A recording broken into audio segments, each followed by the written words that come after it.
Morning everyone. कसे आहात मुलांना? सगळे छान, व्हेरी गुड. आज आपण काल आपण याच्या अगोदरच्या लेक्चरमध्ये आपण पार्ट्स ऑफ स्पीच सुरू केलं होतं आणि पार्ट्स ऑफ स्पीच हे किती प्रकारचे असतात? 8 प्रकारचे असतात आणि त्यातले आपण 3 प्रकार कालच्या लेक्चरमध्ये बघितले आहे आणि पुढील जे प्रकार आहेत ते आज आपण आजच्या लेक्चरमध्ये पूर्ण करणार आहोत. चला तर मग लेक्चरला सुरू करूया. काल आपण सगळ्यात आधी बघितले होते नाउन, प्रोनाउन आणि ऍडजेक्टिव्ह म्हणजे काय, त्याचे नाउन, प्रोनाउन आणि ऍडजेक्टिव्ह बघितले आणि त्याच्यानंतर आपण नाउनचे किती 2 प्रकार पडतात, कॉमन नाउन आणि प्रॉपर नाउन हेही बघितलं. त्यानंतर आपण आज बघणार आहोत त्याचा चौथा प्रकार म्हणजे त्यातला चौथी जात, शब्दांच्या ज्या जाती आहेत त्याची चौथी जात आपण आज बघणार आहोत. तर चौथी जात आहे आजची ऍडवर्ब.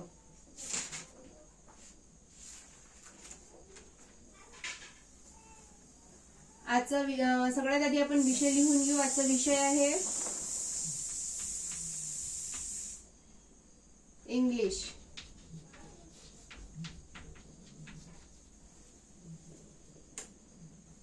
त्यानंतर आपण घटक बघूया. घटक काय आहे? कालचा कोणता घटक आपण लिहिलं होतं? Parts of speech.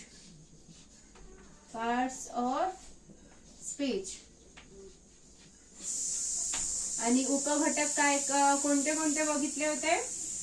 Noun, pronoun आणि ऍडजेक्टिव्ह. आणि आज आपण बघणार आहोत वर्ब. ठीक आहे. दिनांक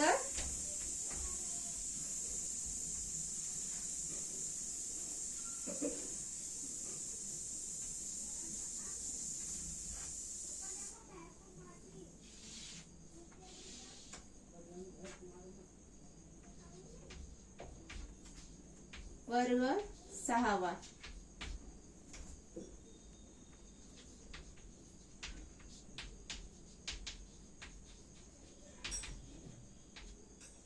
ठीक आहे.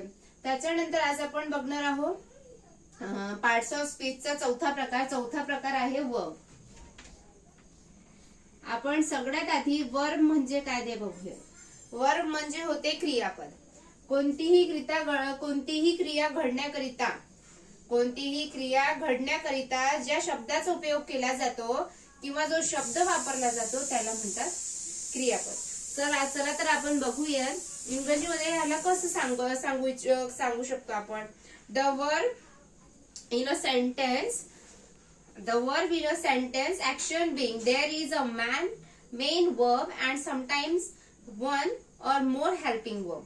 म्हणजेच याचा अर्थ असं होतो की ज्या शब्दाने वाक्याला अर्थ प्राप्त होतो, म्हणजे ज्या शब्दाने वाक्याला अर्थ प्राप्त होतो, अर्थ पूर्ण होतो, तसेच ज्यातून क्रिया, कृती, हालचाल आणि कार्य व्यक्त होते. काय होते? ज्यातून क्रिया, कृती, कार्य व्यक्त होते त्या शब्दाला क्रियापद असे म्हणतात. मी व्याख्या लिहून देते, सर्वांनी आपल्या बुक मध्ये लिहून घ्या. ज्या शब्दाने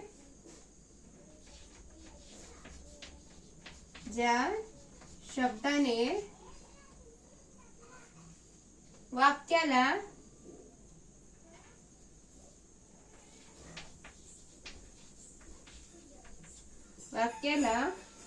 अर्थ प्राप्त होतो, ज्या शब्दाने वाक्याला अर्थ प्राप्त होतो किंवा अर्थ पूर्ण होतो,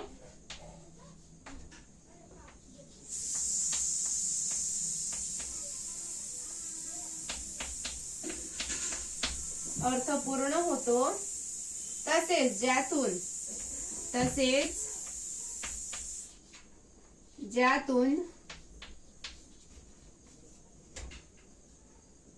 क्रिया, कृती, हालचाल, ज्यातून क्रिया, कृती, हालचाल व कार्य व्यक्त होते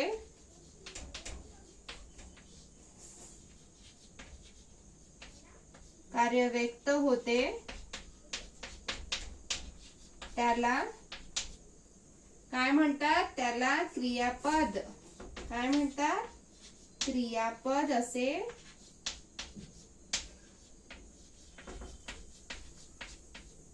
म्हणतात. ठीक आहे. इथे काय सांगितलं आहे? ज्या शब्दाने वाक्याला अर्थ प्राप्त होतो, जो एक शब्द असतो आणि त्या शब्दामुळे वाक्याला अर्थ प्राप्त होतो किंवा त्या शब्दाने वाक्याचा अर्थ पूर्ण होतो. म्हणजे त्या वाक्याला एका शब्दामुळे, ज्या शब्दामुळे अर्थ त्याचा पूर्ण होतो, तसेच ज्यातून क्रिया, कृती, हालचाल, ज्यातून क्रिया, कृती, हालचाल आणि कार्य व्यक्त होते, ज्यातून काहीतरी क्रिया घडते, ज्यातून ज्या शब्दातून काहीतरी क्रिया जाणवते, कृती जाणवते किंवा काहीतरी हालचाल केल्याची मुव्हिंग दाखवतात किंवा कार्य म्हणजे काहीतरी ऍक्शन दाखवतो. म्हणजे ज्या शब्दातून हे सर्व व्यक्त होते त्याला क्रियापद असे म्हणतात. त्याला काय म्हणतात? त्याला क्रियापद असे म्हणतात. सर्वांनी लिहिलं? आता पुढे चलूया. आता आपण ह्याला एक्झाम्पलच्या सहाय्याने समजून घेऊ. म्हणजेच एक एक्झाम्पल सांगते.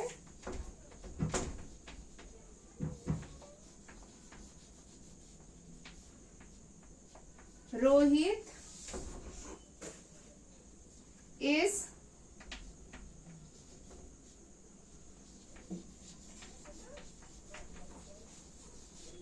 is cutting a mango. Rohit is cutting a mango. ह्या पूर्ण वाक्यात Rohit is cutting a mango. Rohit काय करतो आहे? कटिंग करतो आहे. काय कट करतो आहे? मँगो करतो आहे. पण ह्या क्रियापदामध्ये काय सांगण्यात आलं वाक्यामध्ये? ज्या शब्दातून क्रिया, कृती, हालचाल किंवा कार्य व्यक्त होत असेल. काय होते? ज्या शब्दातून क्रिया, कृती, काय? ज्या शब्दातून काय काय? क्रिया,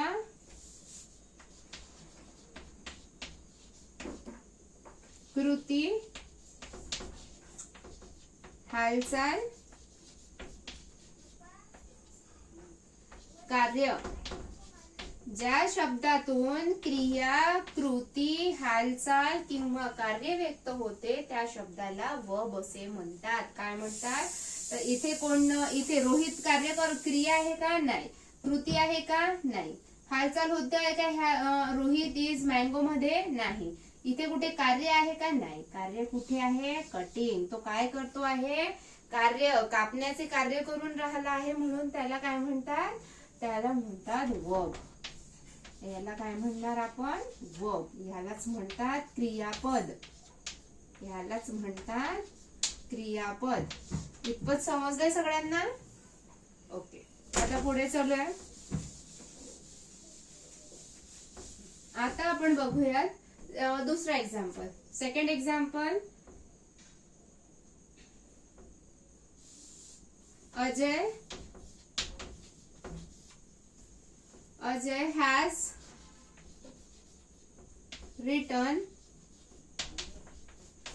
Ajay has written letter yesterday.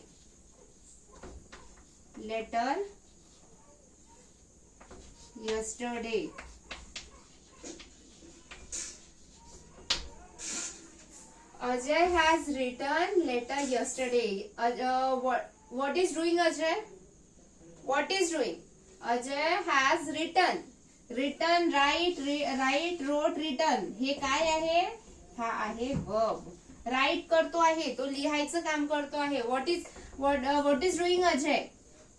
Ajay is write a letter. Ajay काय करतो आहे? लेटर लिहितो आहे. verb. It's called a verb. It's called a क्रियापद. Okay? Is that clear? Okay. आता आपण बघूया क्रियापदाचे दोन प्रकारचे असतात. क्रियापद हे वर्ब जे आहे, वर्ब क्रियापद किती प्रकारची असतात? क्रियापद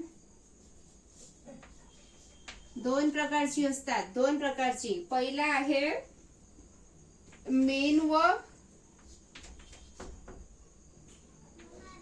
पहिला आहे मेन वर्ब आणि सेकंड आहे दुसरं काय आहे. पहिला आहे क्रियापदाचे दोन प्रकार पडतात. पहिला आहे मेन वर्ब आणि सेकंड आहे प्रिन्सिपल वर्ब.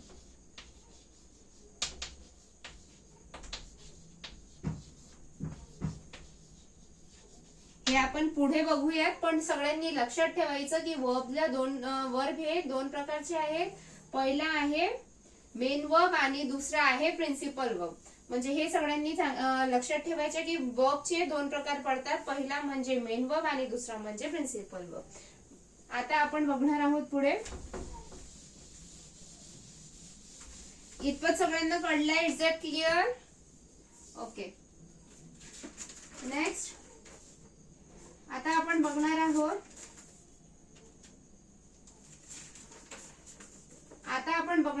ऍडवर्ब.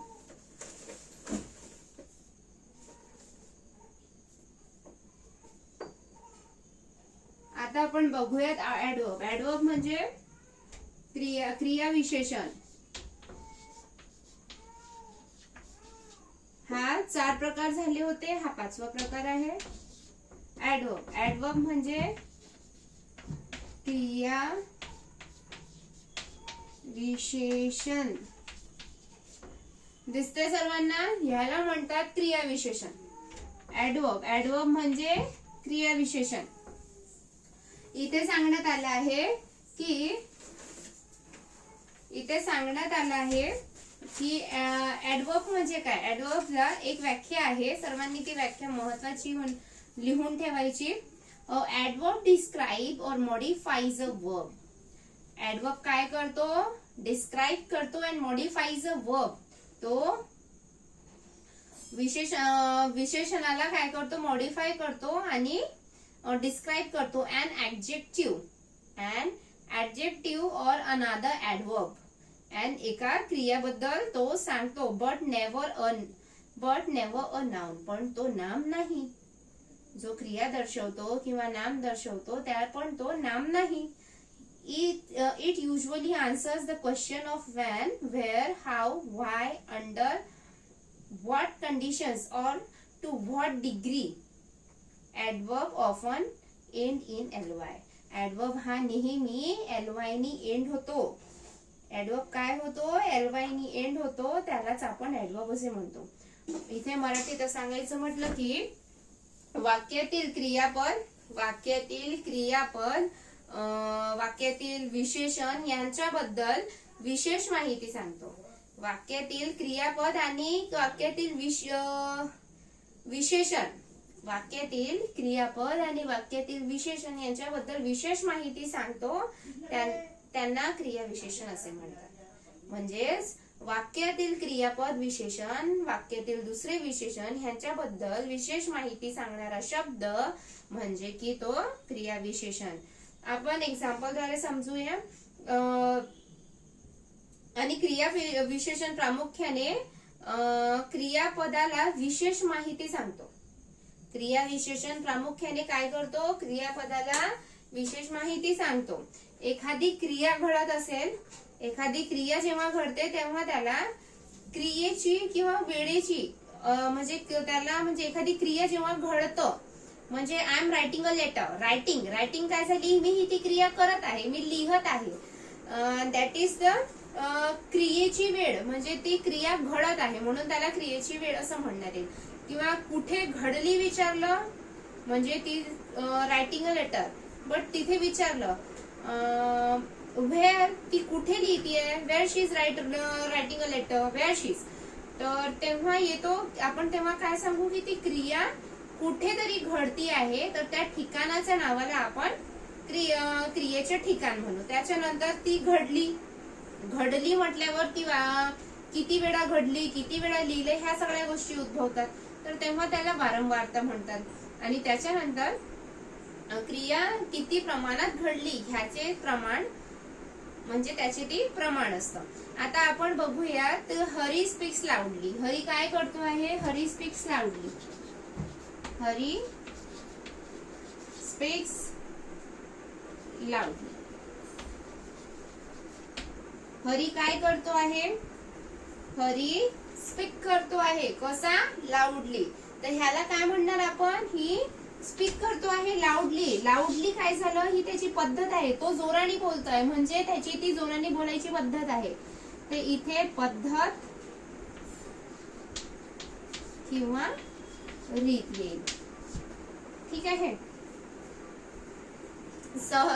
जर एकदम सहज भाषेत समजायचं म्हटलं तर वाक्यातील क्रियापद म्हणजे वाक्यातील क्रियापद विशेषण किंवा विशेषण ह्यांच्याबद्दल म्हणजे वाक्यातील विशेषण किंवा विशेषणाच्या क्रियेबद्दल किंवा त्यांच्या अर्थात विशेष भर टाकणारा किंवा त्यांच्या अर्थात विशेष म्हणजे स्पीक करतोय. पण कसा स्पीक करतो आहे तो? लाऊडली. म्हणजे क्रियापदाच्या वाक्यात भर टाकणाऱ्या शब्दाला आपण क्रियाविशेषण म्हणू. ठीक आहे. म्हणजे स्पीक करतो आहे. हरी कसा स्पीक करतो आहे? स्पीक करतो आहे. पण कसा करतो आहे? लाऊडली. म्हणजे ह्यांनी स्पीकनी काय केलं? लाऊडली हा स्पीक म्हणजे ह्या शब्दामुळे ह्या शब्दावर भर आलाय. म्हणजे हरी स्पीकिंग असं म्हणू शकतो आपण. पण हरी स्पीकिंग लाऊडली असं म्हटलं तर स्पीकिंग कसं करतो आहे? हरी स्पीक्स लाऊडली म्हणजे तो जोराने बोलतो आहे. म्हणजे क्रियापदामध्ये विशेष भर टाकणाऱ्या शब्दाला आपण क्रियाविशेषण असे म्हणतो. सर्वांना इज दॅट क्लिअर? ओके. यानंतर आपण बघणार आहोत प्रिपोजिशन.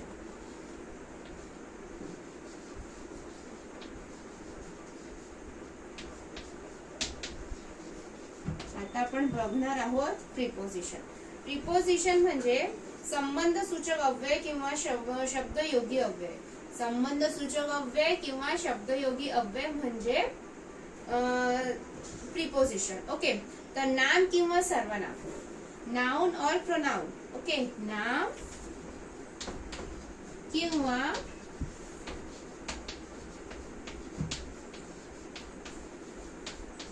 सर्वनाम म्हणजे नाउन और प्रोनाउन.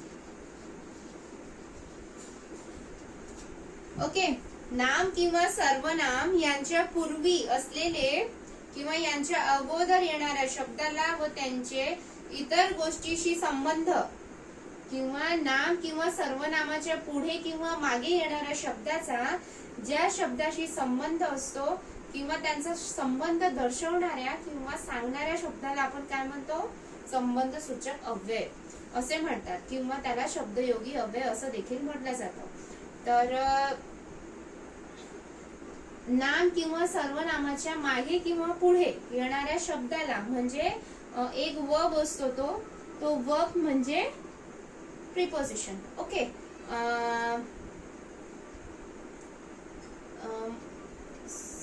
नाम किंवा सर्वनामाच्या मागे किंवा पुढे येणाऱ्या शब्दाला आपण प्रिपोजिशन म्हणतो. प्रिपोजिशन आता बघूयात आपण प्रिपोजिशनचे एक्झाम्पल्स. ठीक आहे.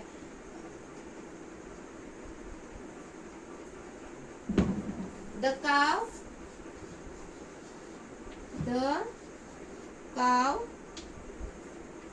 is in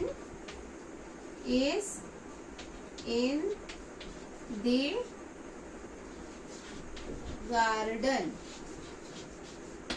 काय अर्थ होतो याचा? The cow is in the garden. आपल्याला व्याख्यामध्ये काय सांगितलं आहे? नाम किंवा सर्वनाम, नाम किंवा सर्वनाम यांच्या पूर्वी अगोदर म्हणजे त्यांच्या नाम किंवा सर्वनामाच्या नाम काय आहे? द काव. काव काय आहे? हे नाव आहे किंवा सर्वनाम म्हणजे नावाऐवजी वापरण्यात येणारा शब्द. इथे नावाऐवजी काही दुसरा शब्द वापरला आहे का? नाही. इथे फक्त नाम आहे. नाम म्हणजे द काव. पण काव काय झालं? हे एका प्राण्याचं नाव झालं. ठीक आहे. पण ह्याच्या पूर्वी किंवा अगोदर येणाऱ्या शब्दाला व त्याचे इतर गोष्टीशी असणाऱ्या किंवा दर्शविणाऱ्या किंवा सांगणाऱ्या शब्दाला किंवा संबंध दाखवणाऱ्या शब्दाला आपण संबंध सूचक अव्यय किंवा शब्द योगी अव्यय असं म्हणतो. द काव इज इन द गार्डन. काव कुठे आहे? Is in the garden. कुठे आहे? In the garden. The cow is in the garden, but cow is where? Where she is the cow in the garden? Where? Cow is garden. कुठे आहे? Garden मध्ये आहे. कोण? काव. इज म्हणजे आहे.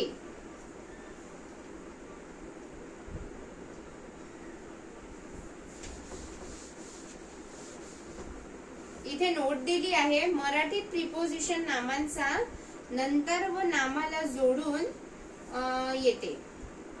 मराठीत प्रिपोजिशन नामांच्या नंतर व नामाला जोडून येते, तर इंग्रजीमध्ये ते नामांच्या पूर्वी किंवा अगोदर व नामापासून अलग येतात. जसं की इन म्हणजे द काव इज इन. इन काय होतं? प्रिपोजिशन. द काव is in the garden. In म्हणजे ती काव कुठे होती? In the garden. आणि इन काय झालं? इन हे preposition. What is the preposition in this sentence? In. In means prepositions. The river flows under the bridge. काहीतरी क्रिया घडवते आहे, पण कुठे घडती आहे, कशी घडती आहे हे प्रश्न विचारलं तर येणारं उत्तर नेहमी प्रिपोजिशन असते. ठीक आहे. The river flows. The river flows. The river flows under the bridge. Where river flows? Where flows but river flows. But ह्याला where म्हटलं. where. ह्याला जर where नी प्रश्न केला तर उत्तर काय येतो?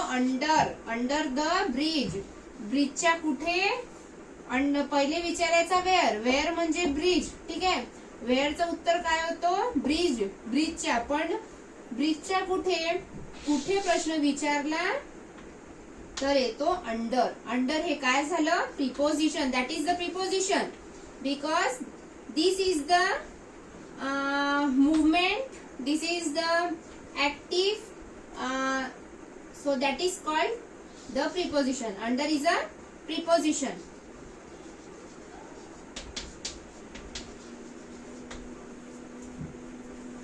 The river flows under the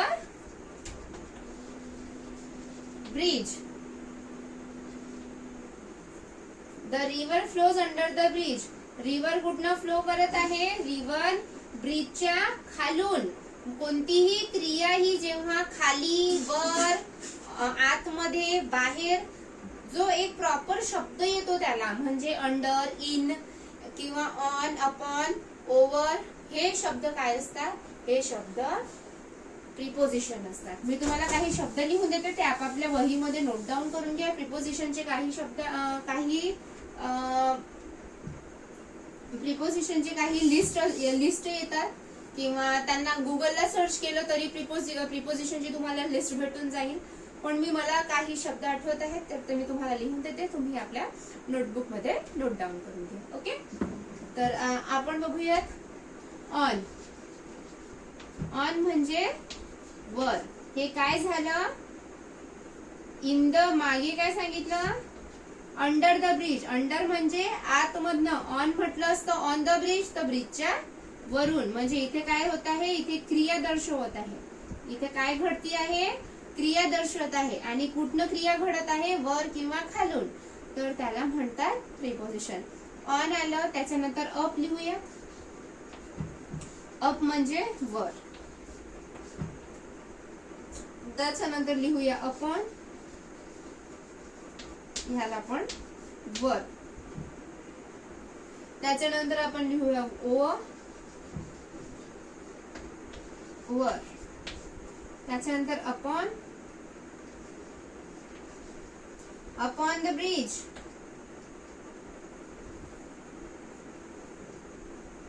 वर. सॉरी, आधी आपल्याला जो शब्द आला तो वरून होतो. Over the bridge. Over the bridge म्हणजे वर. अपॉन द ब्रिज म्हणजे ब्रिजच्या वर. अबाव सुद्धा म्हणजे वर. मी तुम्हाला उद्या काही लिस्ट देईल प्रिपोजिशनच्या, ते तुम्ही आपापल्या बुक मध्ये नोट डाऊन करून घ्या. सर्वांनी लिहिले इथपर्यंत? ओके, पुढे चालूया.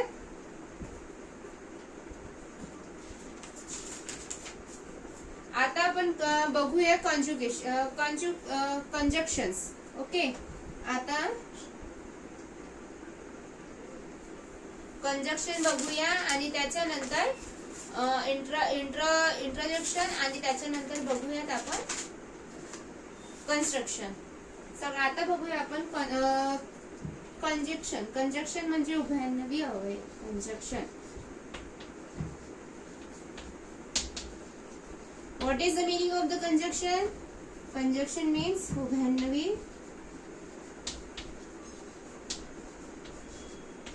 अव्यय.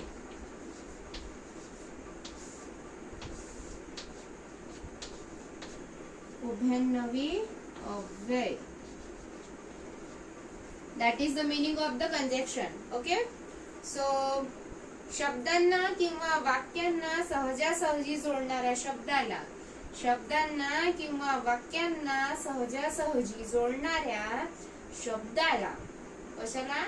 शब्दाला. सहजासहजी जोडणाऱ्या शब्दाला किंवा वाक्याला, दोन शब्दांना जोडणाऱ्या वाक्याला किंवा शब्दाला उभयन्वी अव्यय असे म्हणतात. काय म्हणतात? शब्दांना किंवा वाक्यांना, तिथे लिहून देते मी व्याख्या, सर्वांनी लिहून घ्या. कंजक्शन मीन्स शब्दांना किंवा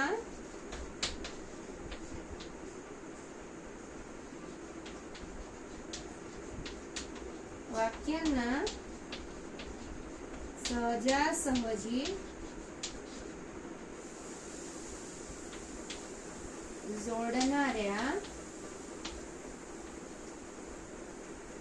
शब्दाला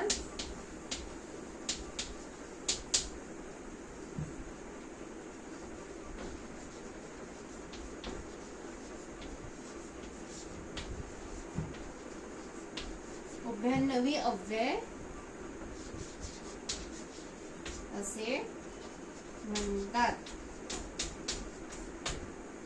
आता काय सांगितलं आहे? शब्दांना म्हणजे दोन शब्द असोत किंवा दोन वाक्य असोत, त्या सहजासहजी जोडणाऱ्या म्हणजे दोन शब्द किंवा दोन वाक्यांना सहजासहजी जोडणाऱ्या शब्दाला, कशाला? शब्दाला काय म्हणतात? उभयन्वी अव्यय असे म्हणतात. आता आपण बघूयात ते कोणते शब्द आहेत जे दोन वाक्य किंवा दोन शब्दांना जोडतात. ठीक आहे, आता बघूयात. Ram, Gopal and Hari went to school. सर्वांनी लिहा. राम, गोपाल अँड हरी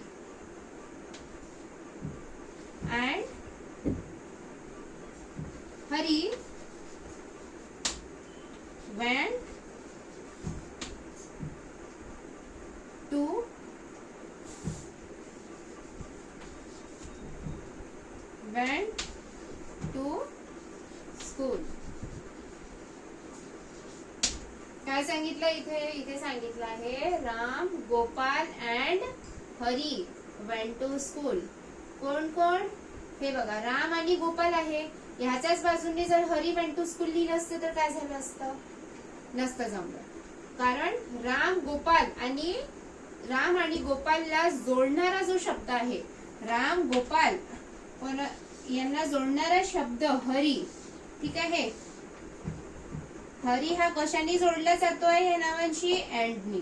म्हणजे Ram, Gopal and Hari went to school हे सर्व कशाने जोडले गेले? हे तिघ कोणत्या शब्दाने जोडले गेले? अँडनी.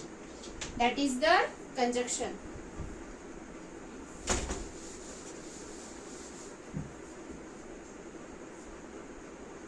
आता आपण बघूया इंटरजेक्शन.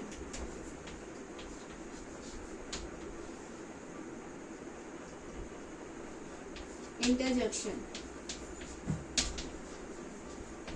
मीन्स केवल प्रयोगी अव्यय. केवल प्रयोगी अव्यय. What is the meaning of interjection? Interjection means केवळ प्रयोगी अव्यय दुःख, आनंद, आश्चर्य यासारखे तीव्र स्वरूपाचे, दुःख असो, आनंद असो किंवा आश्चर्य असो, या कोणत्याही तीव्र स्वरूपाचे जे शब्द असतात ना, कसले दुःख, आनंद किंवा आश्चर्यजनक जेही तीव्र स्वरूपाचे भाव असतात, म्हणजे जो शब्द वापरतो आपण किंवा भाव जे व्यक्त करतो त्याला आपण इंटरजेक्शन म्हणतो.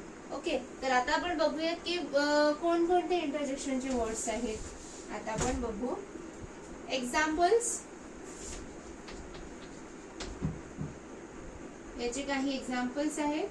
सो अरे वा, अरे वा,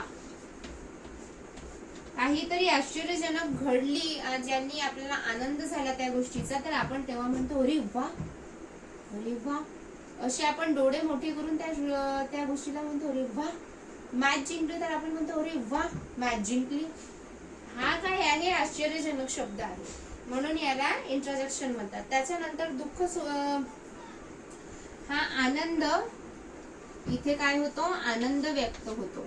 अरे वानी काय होतो? आनंद व्यक्त होतो.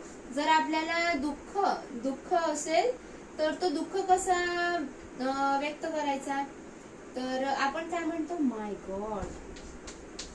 काय म्हणतो आपण जेव्हा आपल्याला दुःख होते किंवा कोणाचाही देहांत होतो किंवा कुणाचे असं ऐकायला येतो दुःखजनक गोष्ट, तेव्हा आपण काय म्हणतो? My God. that is the sorrow. that is the sorrow word. Okay, त्याच्यानंतर इथे काय होतो? अरे वा म्हणजे जॉय, आनंद. दुसरं माय गॉड मीन्स सॅरो म्हणजे दुःख. आणि त्याच्यानंतर जर आश्चर्य झाला तर आपण काय म्हणतो? माय गॉडनेस. माय गॉडनेस मीन्स आश्चर्य झालंय, सरप्राईज झाला आहे, म्हणजे अरे बापरे. याचा काय अर्थ होतो? अरे बापरे. that is the surprise. that is the surprise word. इथपर्यंत सर्वांना कळलंय? ओके.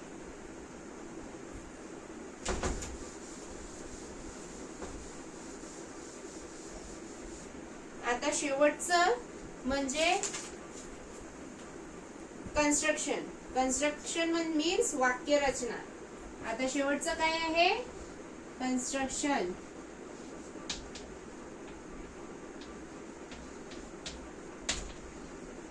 आपण म्हणतो ना कुठेतरी बांधकाम चाललंय, कन्स्ट्रक्शन होत आहे. कन्स्ट्रक्शन म्हणजे काय होत आहे?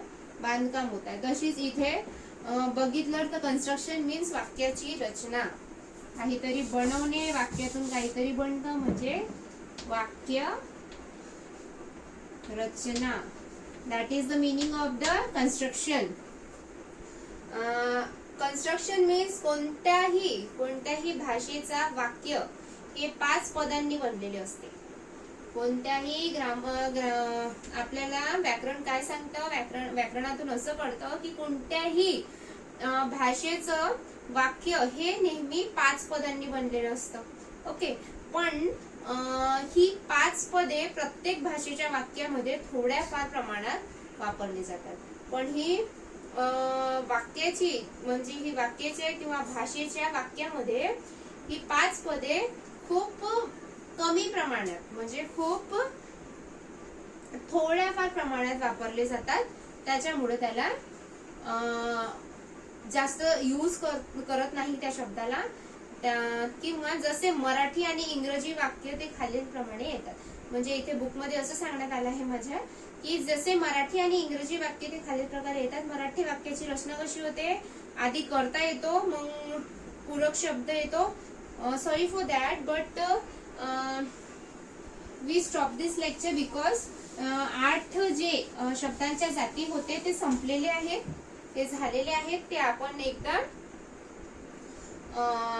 ते आपण एकदा रिवाइज करून घेऊया आणि हा लेक्चर इथे शब्दांच्या जातीचा हा लेक्चर पार्ट्स ऑफ स्पीचचा इथे आपण स्टॉप करूया. ओके, सगळ्यात आधी आपण बघणार आहोत की noun. Noun means what is the meaning of the noun. Noun what is, कोणी सांगू शकता का what is the meaning of the noun? कोणाला आठवतं काल झालेलं? Noun. Noun means name.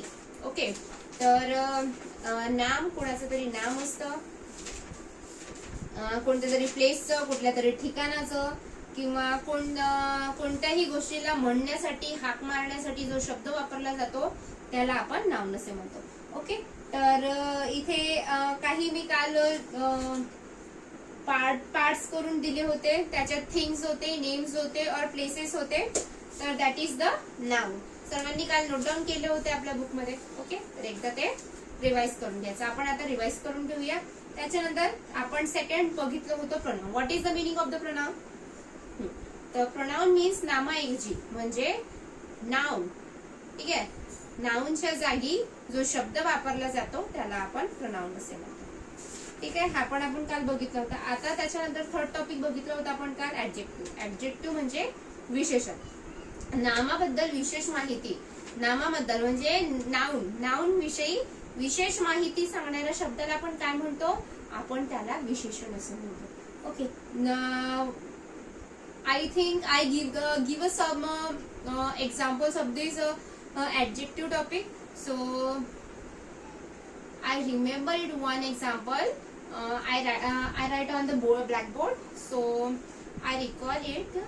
Aishwarya. Aishwarya is a beautiful actress. Aishwarya काय आहे ती? आपण त्या शब्दाला कायने किंवा काल आपण नोट मध्ये बघितलं होतं की नामाला कसा, कशी, कसे आणि किती अशा प्रकारचा प्रश्न केल्यावर जो उत्तर मिळतो त्याला आपण काय म्हणतो? त्याला आपण विशेषण असं म्हणतो. त्याच्यानंतर आज आपण बघितले वर्ब. ठीक आहे, वर्ब मध्ये आपण बघितले वर्बचे दोन टॉपिक, त्याला main verb and principal verb. Okay, तर वर्ब मध्ये होतं the verb in a sentence action being there is a main verb and sometimes one or more helping verb. की खूप बरेचदा हेल्पिंग वर्ब्स हे खूप वेगवेगळ्या प्रमाणात येतात. ज्या शब्दाने वाक्याला म्हणजे काहीतरी अर्थ प्राप्त होतो, अर्थ पूर्ण होतो, तसेच ज्यातून क्रिया, कृती, हालचाल किंवा कार्य व्यक्त होते त्याला काय म्हणतो आपण? त्याला वर्ब असे म्हणतो किंवा क्रियापद असे म्हणतो. त्याच्यानंतर आपण काय बघितलं? त्याच्यानंतर आपण बघितलं ऍडवर्ब. ओके, वाक्यातील क्रियापद विशेषण व वाक्यातील दुसरे विशेषण ह्याच्याबद्दल विशेष माहिती सांगणाऱ्या शब्दाला आपण काय म्हणतो? क्रिया विशेषण. त्याच्यानंतर आपण आताच बघितलं preposition. What is the meaning of the preposition? Preposition means नाम किंवा सर्वनाम यांच्या पूर्वी किंवा अगोदर येणाऱ्या शब्दाला व त्यांचे इतर गोष्टीशी असणारे संबंध दर्शविणाऱ्या शब्दाला किंवा सांगणाऱ्या शब्दाला आपण काय म्हणतो? संबंध सूचक अव्यय किंवा शब्द योगी अव्यय आपण त्यास म्हणतो. त्याच्यानंतर आपण बघितलं कंजुगेशन्स. ठीक आहे, कंजक्शन्स बघितलं. कंजक्शन मीन्स संयोजक किंवा उभयनवी अव्यय. Conjunction what is the meaning of the conjunction? शब्दांना किंवा वाक्यांना सहजरित्या जोडणाऱ्या शब्दाला, शब्दांना किंवा वाक्यांना सहजरित्या जोडणाऱ्या शब्दाला आपण कंजक्शन म्हणतो.